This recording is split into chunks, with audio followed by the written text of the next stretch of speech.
নির্বাচনী আচরণবিধি লঙ্ঘন করেছে প্রদেশ কংগ্রেস সভাপতি মহারাজা প্রদ্যোৎ কিশোর দেববর্মন। বৃহস্পতিবার খোয়াই থানার ভেতরে ঢুকে পুলিশের সামনে আইপিএফটির এক নিরীহ কর্মীকে থাপ্পড় মেরেছে মহারাজা। অভিযোগ আইপিএফটির সুপ্রিমো তথা পূর্ব ত্রিপুরা লোকসভা আসনের প্রার্থী নরেন্দ্র চন্দ্র দেববর্মার।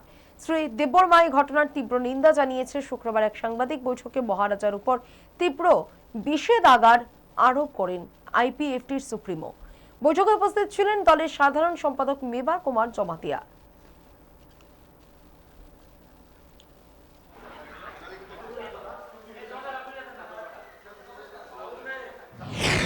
জোরভাবে খোয়াই থানাতে ঢুকে ওখানে পিন্টু দেববর্মা নামে আমাদের পার্টির একজন সমর্থককে পুলিশ আটকেছিল এবং সেই আটকে তাকে থানাতে রেখেছিল।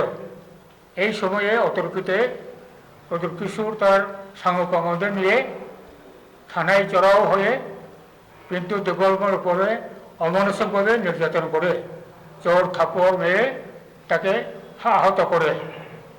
স্বয়ং পুলিশ অফিসারের সামনে থানার ভিতরে গণতান্ত্রিক শাসন রাষ্ট্রে আমাদের রাজ্যেও এই সমস্ত কার্যক্রম এটা আমাদের এই রাজ্যের গণতন্ত্রের পক্ষে একটা ঐতিহাসিক অত্যন্ত গুরুত্বপূর্ণ একটা ধিক্কারের কাজ।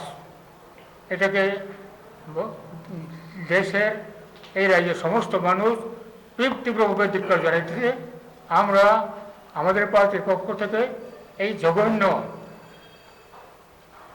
এবং অত্যন্ত অগণতান্ত্রিক কার্যক্রম এবং স্বৈরতান্ত্রিক মনোভাব নিয়ে যে কার্যক্রম করছে প্রদ্যোৎ কিশোর দেববর্মা, তার সমুচিত শাস্তি আমরা নির্বাচন কমিশনের কাছে এবং রাজ্যের আরক্ষা প্রশাসনের কাছে আমরা দাবি জানাচ্ছি।